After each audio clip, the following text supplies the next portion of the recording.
am not sorry for something I didn't do, and I am not sorry for the things I did do. When you've watched too much Law and Order and you think you can defend yourself, not a great idea. Just saying. And well, both of these statements were soon proven completely true. And the evidence is going to show we are under some of the most vicious, lying, fabricating, fictitious government you've ever seen. Quick life tip here, but if this thing is crazy.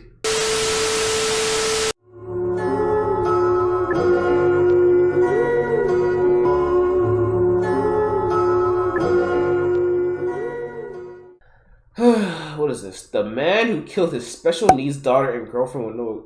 What? Fourth, what is this video? This shit was crazy. Man, what is this world, man? I swear to God, what is this world? Alright, let's watch this. And try to avoid crying. Well, we're not gonna cry, but let's do our best here, man. Let's do our best. Judges often have to see a lot of horrible cases up close. But when the judge on this Florida case called it the worst case she's ever seen, you know it has to be something especially in Florida? Upsetting. Oh, God. And worst of all, the guy who did it doesn't seem to be the slightest This thing got wicks too? He enjoyed all the attention God. It brought to him. Oh, Pretty my gross, God. right? Let's look at here. Before we even watch this video, I just want y'all to know one thing only. We do not claim this man. He is not a Florida boy. He was born in a whole different state. Okay, we don't claim him. We don't claim him at all. I just want y'all to know that. All right. Dive in. Kenyatta Barron, often known as Kiki, was a 33-year-old mother of two. She lived in Hillsborough, Florida. She was studying at a local college and seemed to be making the best of her life. Her little daughter, Ron Nieva, had severe autism. Her son, Ronnie IV, had a special way of communicating with his sister. And despite their difficulties, they all seemed to be getting along really well. There was only one big issue. Kenyatta... Quick question. Why? What's the purpose of showing this here when it's a black family? Not as a big deal, but like, what does this have to do with the? They all seemed to be getting along really well. There was only one big issue. Kenyatta's ex, the dad to her two children, Ronnie Barron III, lived with them. They weren't even dating anymore, but she still allowed him to stay in the house. However, they frequently argued and the police had been called there quite a few times. One time, Ronnie had thrown a wrench through a car windshield. What? Because she wouldn't let him take the car. Lots of things like that went on. So I get the impression that she really wanted him gone as soon as possible. Then on March 18th, 2018, police were called to Kenyatta's house because the couple was fighting again, very loudly and only this time it turned out to be the couple was fighting again, very loudly and why they censor that? What word was that? Only this time, it turned out to be much more deadly. At about 11 p.m., police received a 911 call of a terrified woman calling for help. They heard a man in the background yelling, "Allah Akbar." Then the woman was screaming, "I'm so sorry, Ronnie," until it cut off. But not long afterward, a man called 911 from the same location. Whoa. He told them, "Hey, I just been attacked by some white demons." Neighbor Carol Piantiello later said that she heard a shotgun go off. All of a sudden, I heard a loud bang. I mean, it was so loud it scared me. When the police ambulance crews arrived, a woman was lying motionless on the lawn. As they rushed to help her, they realized that a fire had started inside the house. As the first responders rushed in to check it out, a little boy came out. He was covered in burn marks and some horrible lacerations to his stomach. First responders reported he said, "My dad killed my mom." This was Ronnie IV, and he was taken straight to the hospital. But the deceased woman on the lawn was poor Kenyatta, and inside the house, they found remains of her disabled daughter. They had both been shot and attacked with a hatchet. It didn't take them long to... Wait. Okay. Let me go a little bit. Her disabled daughter. They had both been shot and attacked with a hatchet. I'm guessing the blocked out word here is hatchet? Is that what that is?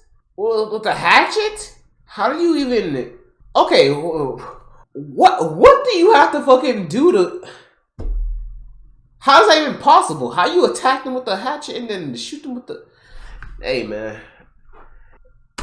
It didn't take them long to figure out who had done it. Ronnie O'Neill III was picked up by the cops the next morning. Although he strongly resisted arrest, they had to tase him before it was possible to bring him in. Once the case went to trial in 2021, with many delays due to the virus, he insisted on representing himself in court. The judge went through all the proper checks to make sure he was fit to do it, and it turned out he was considered perfectly fine to give it a try. After all, he believed that the Most High God had advised him to. So what could possibly go wrong? Well, you might have heard that there's this pretty famous phrase that says, "A man who defends himself has a fool for a client." Although, maybe Ice-T put it best on Twitter. When you've watched too much Law and Order and you think you can defend yourself, not a great idea. Just saying. And well, both of these statements were soon proven completely true. And the evidence is going to show we are under some of the most vicious, lying, fabricating,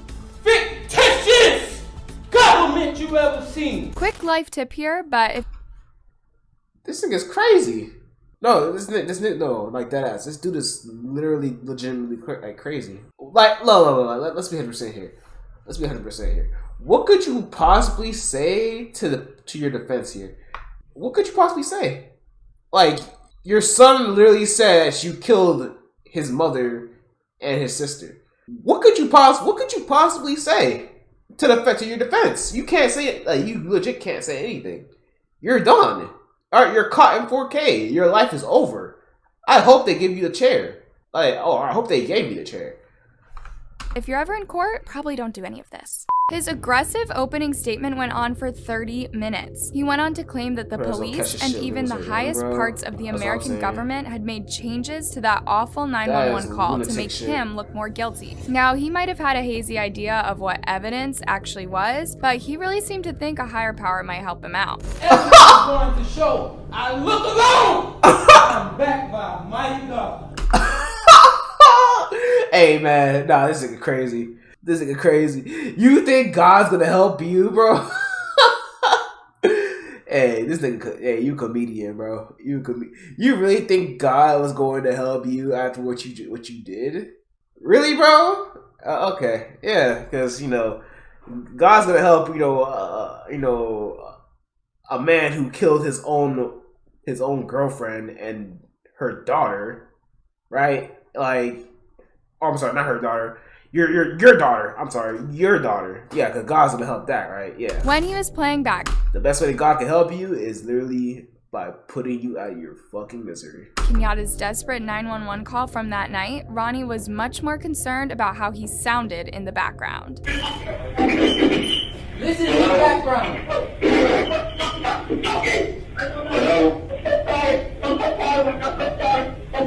Well, the call pretty much speaks for itself, but he also didn't deny doing any of it. Not really. He even questioned his own son about what he'd done to him that night. Out of all the craziness that he brought into the courtroom, this part was definitely the worst, but probably also made sure he wasn't getting away with any of it. And how did I hurt you?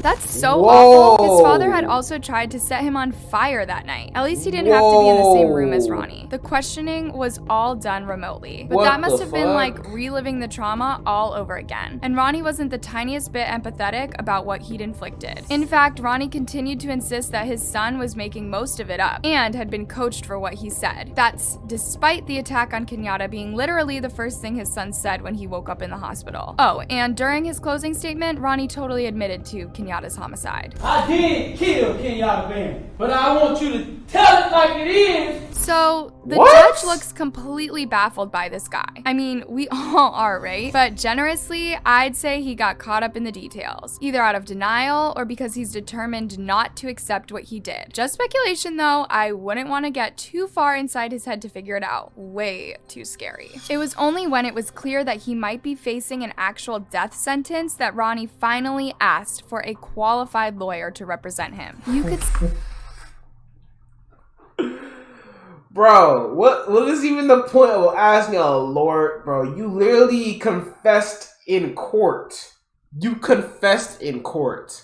What is even the purpose of getting a lawyer after that? You're an idiot. And you're crazy. And you're a murderer. What, like, hey, man. Whoever his lawyer was, I ain't gonna lie to you, man. I don't know how you did it or how you Plan on doing that.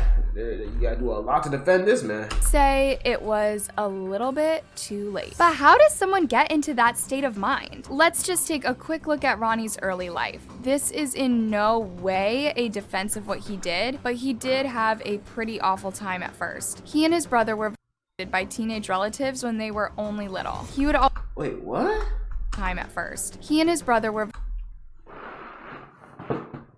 What does that word say? They were what by teenage friend? Why do you keep blocking out the word, bro? What does that? What does that even say? I don't. by teenage relatives when they were only little. He would always act like it didn't bother him, but I could tell that it bothered him. When he was younger, he was often talking to God while standing on roofs and in trees, and believed he was invincible and ordained by God. But he went on to live in a fairly stable home, although he never knew his biological dad. He sang in a church choir, played football at high school, and was in the Reserve Officer Training Corps. Though school was a bit of a struggle, he still graduated. He wanted to be in the U.S. Marine Corps, but never passed the entrance exam. He was pretty creative musically and was in a hip-hop duo while holding down a couple of ordinary jobs. Now, he got into Islam group as he got older. They were actually trying to stop gang violence, but only 5 months before he attacked Kenyatta and her daughter, Ronnie was badly wounded in a drive-by attack. He flatlined 4 times during surgery for that, but made a complete recovery. A forensic psychologist testified that the drive-by and the childhood trauma led Ronnie to develop PTSD, and he also has a delusional disorder. In prison, he compared himself to famous leaders and thought that agents of organizations like the FBI, CIA, and religious groups were out to get him. I mean, this is just the background on Ronnie. It sure doesn't excuse anything he did, but he definitely needs and needed a lot more help. During sentencing in June 2021, he finished with, I am not sorry for something I didn't do, and I am not sorry for the things I did do. well, he should be. The case even traumatized the people covering it. Bro, it's honestly, look, it's hard. It's really hard to sympathize with this man because the shit he's saying is not giving, man. It's not giving. Like, I mean, in no way you should ever sympathize with the man because he's a murderer. But like, dude, like he has like a mental issue wrong with him. Like he has like mental, he has PTSD. There's something wrong with him mentally. Mentally, there's something wrong with him. But hearing shit like this, like, you can't, like I said, you cannot sympathize with him. The first responders were torn up by what they saw in the house. I found that I was That is slipping, crazy. which I couldn't figure out why. So I ducked down to the ground to try to see exactly what I was slipping on, and I realized that the floor was covered in blood. The judge on this case, Michelle science, Sisco, was I utterly guess. horrified by the whole thing. This is the worst case I have ever seen, And the case is going to stick with her for a very long time. because there is no way any person with any feeling could have witnessed or seen the photos of what occurred that night and not be haunted for the rest of your life. I know I will be. For the rest of my life, I'll be haunted by what I saw as far as the evidence and just the abject cruelty of it all. The abject cruelty. It's uncomfortable enough to watch him rant and deny anything, and at no point is he, like, human about any of the horrible things that he did to his family. As it came to an end, they had to ask him to stop swearing in his closing arguments. He kept on claiming the 911 call was sped up, but as the prosecutor pointed out, Ronnie had no pity for her, no sympathy for her. What you heard in that call was utter indifference to the suffering of Kenyatta Barron. The whole trial took 3 weeks, but the jury only took about 2 hours to convict him on all charges. He avoided the ultimate penalty only because every juror had to agree to it. On June 25th, 2021, Ronnie was sentenced to jail for the rest of his life and given 3 entire life sentences with another 60 years on top of that. So he's not getting out anytime soon. Kenyatta's family is super glad about that. Kenyatta's sister, Daisada, said, I still feel like it's a win because he does not leave that prison wherever he's taken unless it's in a box. Now, the happiest thing to come out of all of this is that Ronnie O'Neill IV was adopted by the first responding detective on the scene. Of course, he misses his family. And she was just a good mom. My sister. That is actually pretty sad, though. Oh my, that's actually pretty fucked. Bro, this nigga lost his whole family. Holy shit. That is traumatizing as fuck. His own father murdered his sister and his mother. That is actually wild. That's actually wild, bro. I don't know how a kid lived through that. That's actually sad. Really, really sad, bro. What's good, Ra? Sister, she couldn't talk, but she still could move her head and say, we used to do sign language. She was very nice. But now he's with the Blair family and says, they are really nice people. They are the best moms and dads, and they take really good care of me. There's no one else better than them. So I totally hope he can continue to get over that awful night and that he has a good future ahead of him, because no one deserves to be defined by what that guy did. What do you think about the case? Do you think Ronnie III is even capable of feeling sorry for what he did? Let me know your thoughts down in the comment section. That nigga's a sociopath. He literally has no type of remorse. If you can kill, look here. If you can kill your family, like any of your like close family members, look here. If you can kill any of your close family members, especially your own children, and have no remorse for what you just did, you are a sociopath. And I think you need therapy. Like, first of all, no one should even think about or have the idea to even do that to their own family. But the fact that if you were to ever do it and you have no remorse, you're over here in court talking about, I'm not sorry for the things I did do. Like, what? What are you not sorry for? What the fuck's wrong with you?